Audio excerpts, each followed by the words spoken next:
Ground TV, facts fast. Batwala kubalejuletinga tuleme kubeera nga tutumanyiddwa nga buli muntu ava eri yeyita muyimbi naye nga tewakiraga. Tuli ku mbeera y'okutereeza kulaba nti omuyimbi abeera recognized, omuyimbi asobola okubeera nti bayita IPI number ne ID eya association ye naye ngeri governed by the federation, so that omuyimbi bwakugamba nti nze ndi muyimbi omugaati ekiraga. Abantu abamu badde beeyita bayimbi nga si bayimbi, ne bakola ebintu ebitali bituufu, ne batya erinnya ly'omuyimbi ate ng'oluusi interest zaabwe endala. Ne tusalawo tukole ekintu kino ekisobola okuba nga ffenna kitu-identifying ate ngera tukozesa eddoboozi limu. Points tuzirina era ngenda kutandika ne Palaso ate era tutwala maaso and spice down. Ne baganda bange bano oluvannyuma lw'okutunuulira ng'ebiteeso ebyali bitukuŋŋaanya byali binene okusinga ebyo byali bitwawula, omuli okulwanira ebintu ebimu nga tubikoleredde nga tetuli mu kukuba butayimba oba kugezaako okutwala ssente za muntu yenna, wabula nga twagala abastructuring industry yaffe tukolera awayonjo tufune n'omulimu gwaffe. Kuzimu ku nsonga ze tugenda okwogerako omulimu ensonga ya telecommunications. Kimanyiddwa nti emyaka 2 egiyise telecommunication companies zaffe ennungi eziri mu Uganda ezoperating eziriwo n'ezaggalawo nga zibadde zitradinga music naffe mu kintu mu nkola gye bayita ya CRBTs oba ringback tunes, ringtones. Naye tugenza okwetegereza ng'emyaka egyo gyonna mu ngeri ensi yaffe gyezeezimbibwamu nga omuyimbi tafuna fair share ku content bwe tukola. Bannange tuteekamu obudde bungi, tusacrificing ebiseera bingi, twerekereza bingi, tusula mu studio ffe mulaba nga tubakolera music ono abajjanjaba n'abayisa mu mbeera ennyingi. Music waffe yafuuka utility nti mumukozesa amaka gammwe n'emayumba nga bwe mukozesa amazzi oba amasannyalaze. So naffe just twagala tubeere structured, era nga njagala okwanjula the beautiful Vice President Star Girl Spice Diana ensonga eno agibatottolere with more details. That was the introduction of the telecommunication server. Twala kakisa kano nsonga zinnyonnyola ku nsonga yennyini Vice nga bw'abannyonnyodde ebimu ku bintu bye twandifunyemu ng'abayimbi nga tetulya ku mulimu just nti tugenda kupafomi nga twewuuba buli lunaku n'okeera oli mbalala oli mbaale oli jinja at the same time nga tolina neofuna adde akadde ogw'omulamu gw'omuyimbi, naye ng'ate waliwo bangi abafuna mu mulimu gwo.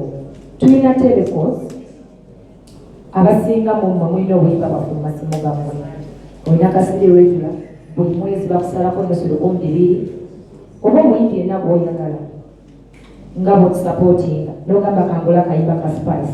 Tuli millions and millions of Ugandans, ffenna tukimanyi bulungi nnyo sekita ya music buli omu gw'atambulira, ekidongo ne kiyita buli wamu music waffe yatambula, naye n'oggulukuka enkeera ng'omuyimbi ng'oli mwavu.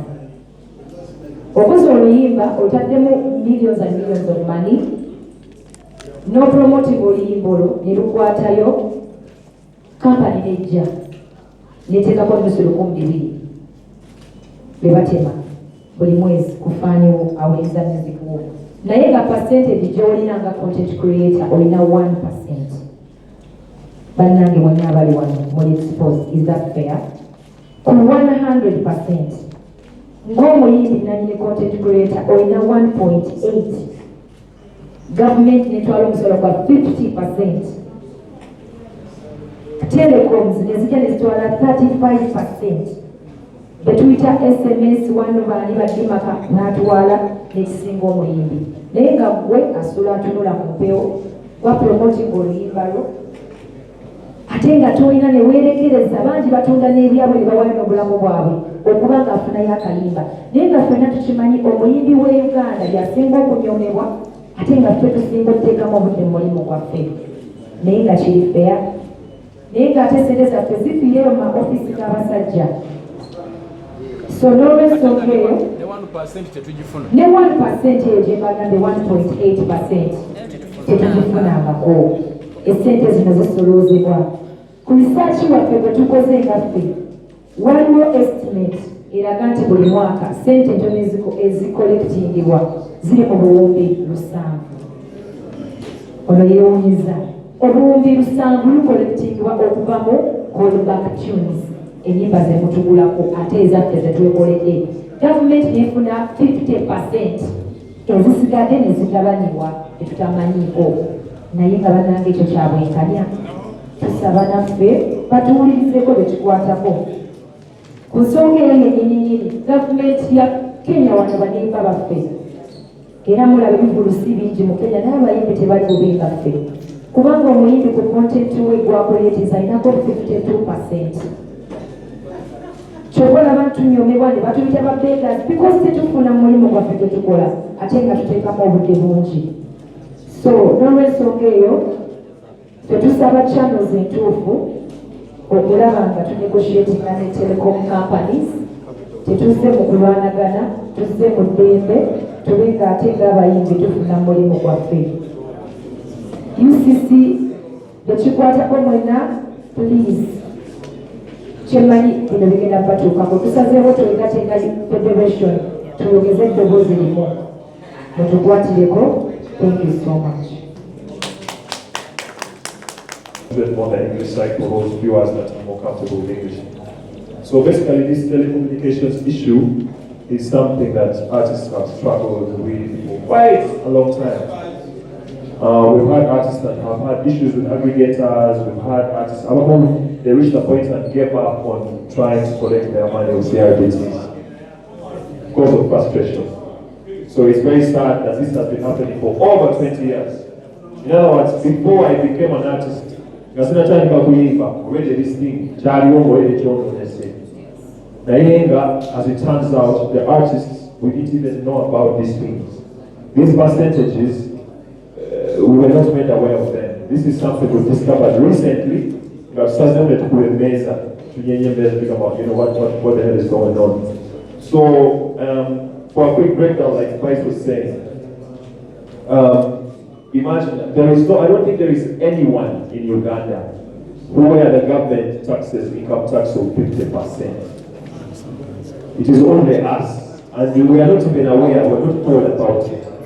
So we're being taxed such an exorbitant amount, and we don't even know about it. And we don't have a choice about it. We don't know who made these decisions, when they were made, who made the policy, what was the criteria. You can imagine. So, call and ring back tunes, what they call CRBTs. The government, according to our research, takes 45%. The telecoms take 30%. And the aggregators 18%, and the artists only take 1.8%. The artists are the owners of the content. They invest their time, energy, talent, money, blood, sweat, and tears. Everyone else is a broker, just a business entity. But the artist gets, it's ridiculous. I can't even call it small. This is not small. This is, we come by side, we get nothing, basically. And like Spice said, from our research on average in a year, people collect 700 billion. Not million, 700 billion.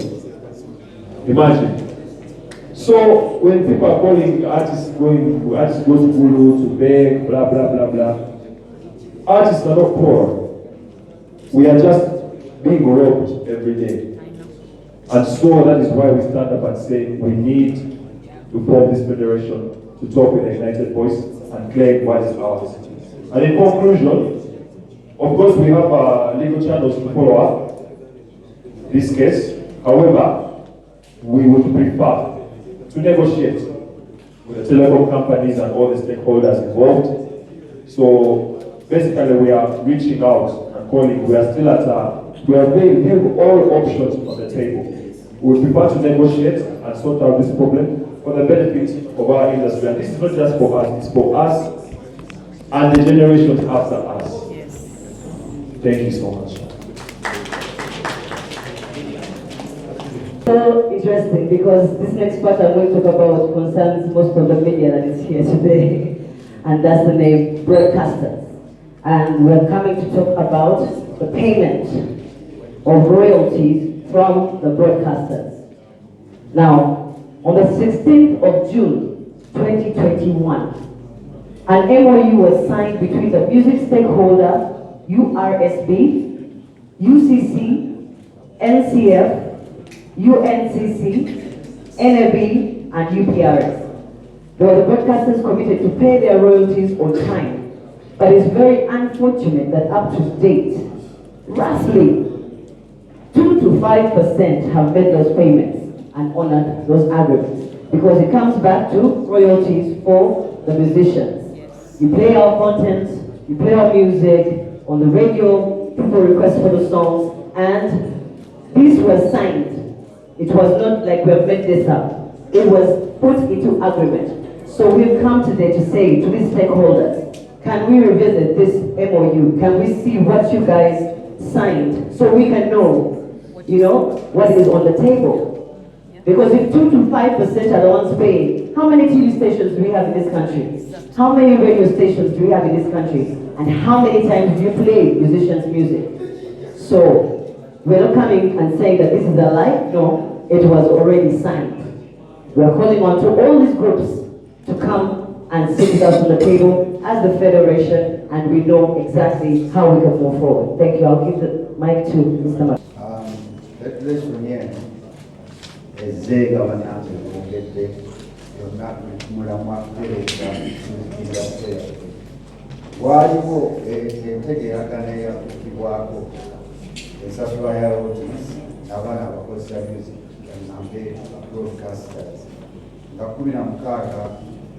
omwezi ogw'omukaaga omwaka 2022 waliwo entegeeragana eyakukibwako of stakeholders, URSB, UCC, NCF, UNCC, NA, and UPRS.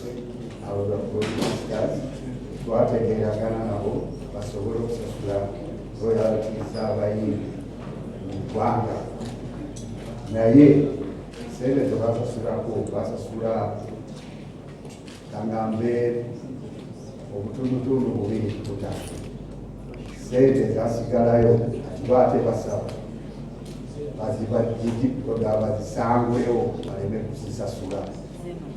Kakati awo wali kalumanyeera tebateesa naffe tebakola ki bo basalawo busazi ngati ezo muzitusonyiwe kakati ate naffe eri gyetwage tutatukolera ebintu byaffe twenooliwo omuganda owaye batugambye otuwatolo ebintu ng'ebyo twagala industry bannaffe industry yaffe ebeere nga mwe tufuna ejjanga living example ebadde wano myaka ng'esatu covid abayimbi abali wano naffe natwali tetuwa naye twali tetufuna royalties senga twali tuzifuna kuba radio ne TV stations n'abalala abalinamuge bo bakolanga 24/7 naye ate ffe nga tetukola abayimbi tuleme kulowooza nti bakuba akayimbako ku TV kyamaanyi nnyo oba ku radio naye tusobola okusalawo netuga nti Spice Diana afulumiza alubamu ye twagala ya play radio 3 oba 4 federation nemusasula okusinga okuyita emmanju ne bako sente zo nga gwegobaga bakuyamba naye ate nga gobayamba ekintu ekyo kigenderere tuleme kukukuma tetukubye emyaka mingi naye tuli bakuba miziki waffe tumufunyeemu bakubina ebyokujjuza kulekekoko simanyibwa oyinza okuwulira nga olikodinga miziko nakusasula mubimbiikika nemekukasho naye mwebale nnyo ekyembi era ekibadde kituluma nti ku TV oba 3 oba 5 only 5%, 2 to 5% zezikoze eki zezisasula. Yes, but look at how many TV stations are here. I know. Over radio stations ziri wano. Now, mwabali muli mikwano gyaffe era kino kintu kizimba nammwe. When this survives, you survive and everybody survives. And the industry grows because budgetary ripple effect over flip over. So, ensonga yaffe eri bweti nti bwe bamalako okukanya, they still went ahead and did not pay. So now what we want to discuss with UCC as a regulator is, can we sit and talk about this matter? Because the Tuesday Quran, we are looking for a way to get what belongs to us. So we want to sit down with the regulator and say, they have even failed to honor the MOU. What we want now is for us to sit down to have it. I know. Bali basabe babasonyiwe emyaka giyise. But now twagala tuddeyo ku mikwano gyaffe. Yes. Kasente akusabe engeri gye tukafuna. Thank you so much. Twagamba ki ekigaanya ensonga zaffe okutuuka? Lwaki omuyimbi abatafuna realities ze okuva mu UPRS? Lwaki abantu sente bazifuna? Lwaki telecoms batuwa 1% ate nayo netutalifuna? Lwaki abantu batuula na UCC ne basayininga endagaano nga bagamba nti mutusonyiwe emyaka 2 naye okuva na leero tugenda sasula ate batano bokka basasulako ne tumanya nti nno butaba bulungi. Kati twasazeewo tujje n'eddoboozi erimu nga si lyakaayana nga si lyakuyomba wabula lyakuteeseza wamu tusobole okuba nga tutwala omulimu gwaffe mu maaso. Abayimbi bwe babeera abaavu nammwe temujja kufuna kontenti mulungi, tujja baweereza obuntu nga tuli ku standard. Naye bwe twesapootingira ffenna wamu kiba kitegeeza tugenda tambuza eggwanga bulungi. So n'olwekyo tugenda ku ani naye atuwe polisi. Okuddamu ebibuuzo ebingi ebigenda maaso eyo ekiwono tuli kutereza mugezaako okuterezako omulimu gwaffe nga emirimu gy'abalala giri okuteezigirozemumaasoagaffe tukwalaneko ng'emirala gye twegomba because kisoboka. Now tulina ensonga zaffe ez'enjawulo tugira zimeezigweyo naye just tupapulirako ebimu gezaako kukolako fenga federation mulimu ekyokutereza local content. There is an 85% provision that broadcasters should play local content on their channels. Now, abantu provision will 85% okuzanya ki local content waffe ffenna abayimbi abazanya bakolanirira naye kino kintu kiri misinterpreted kitya abantu abasinga bagamba 80% mwemugwa skits mwemugwa amawulire mwemugwa shows ez'oluganda n'ebingeebyo. So fengaffe federation tugezaako reaching out to the UCC tulabe nga 85% eyo egendamu local music or local art then ebirala bikwatire okwo.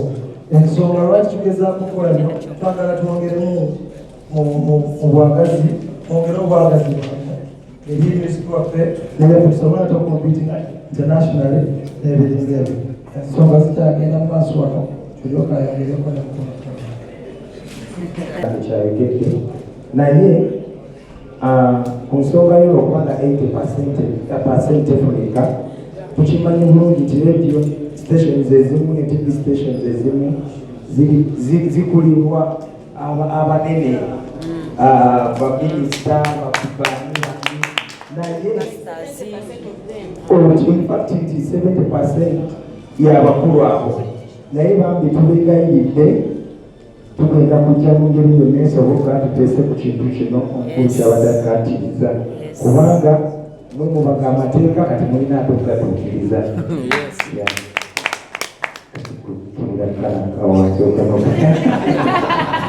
Ne kale nsobola okimalayo nti tusaba UCC etuyambe kuba yekola ebintu bino bimaliriza era tugenda kwogera nayo etuyambe ku nsonga zino. Abatasobola abakulu abo bakiwagi erina akapesa kenyiga bunyize eti ebintu ne bitereera.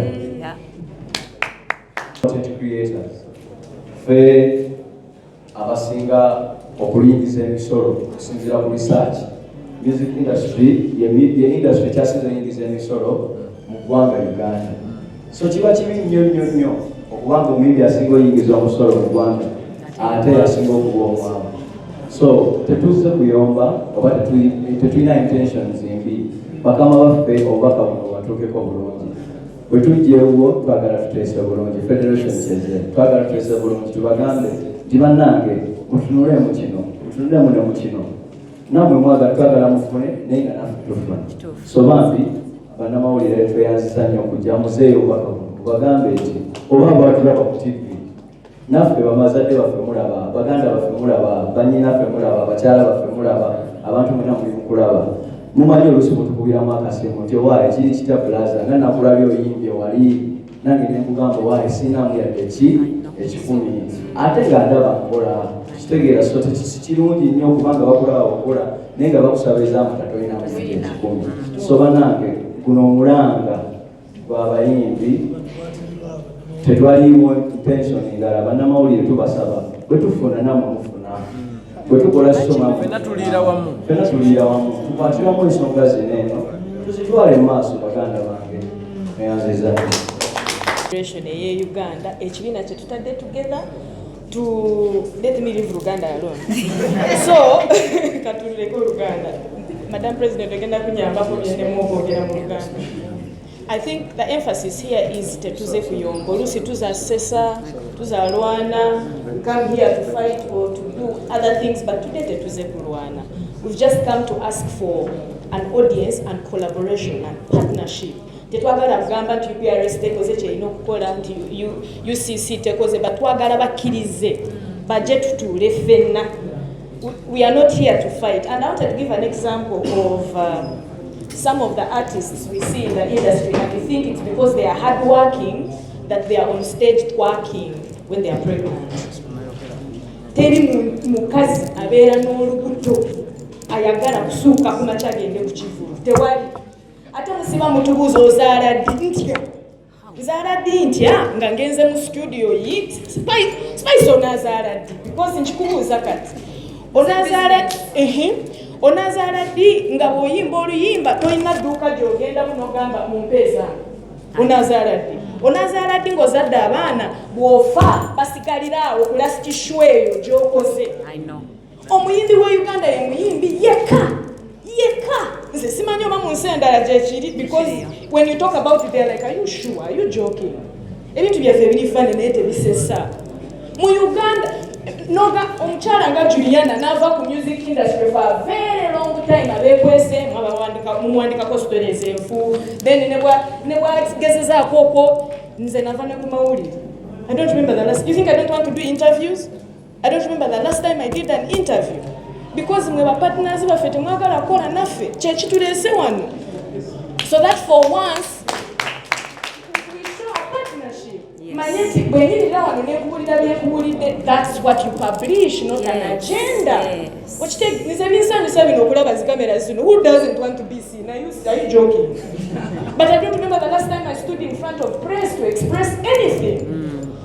Some of you are wondering, akola chawo ye muyimbi. That is the biggest problem, because nze njagala kola sente nera mukomedi nkola mu sente. Naye nze music yannema okukola mu sente. Ate ennyimba banange nyina ennyimba temukikiriza.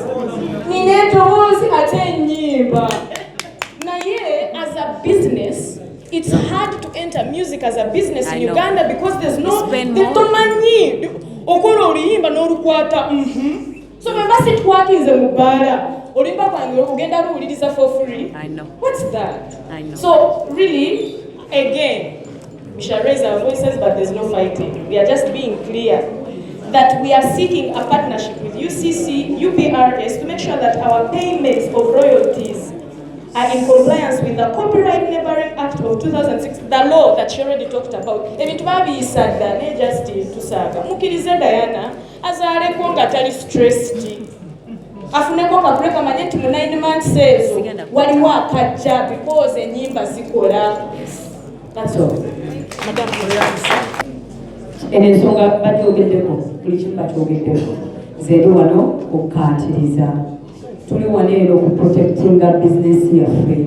Nze genda mu ddwaliro ne bantekako kanula si mulungi kumusa ebiri nenva ku kanula nenkabira mu mmotoka nenemala ne bannanga ku stage nesmilinga bannange ffe tetulwaleko tosobola kulwalako dosigalako ewaka tosaba tulwaleko ekirala nomukyala ani wagambye abamu kuffe tutyokuzaala ozaale nga sente zolikoza stage yokka onaabeerawo otya stage bwetabeerawo tobeerawo tubadde tusaba nze ndaba waneeno abakulu baffe nga mwami abdumulas ffenna tumanyi nti ffenna tubikoze ne mwami abdumulas naye yabikola naye saawe nakugamba shiba sirina yadde ki ekikumi bwe tutwerwanako eno embeera ffenna egenda tugoberera leero abdumulas enkyagenda kubaffe abatudde wansi ate mutandika okugamba fene dentist mmwe ekyo kibanyumire naye nga bambi tulemereddwa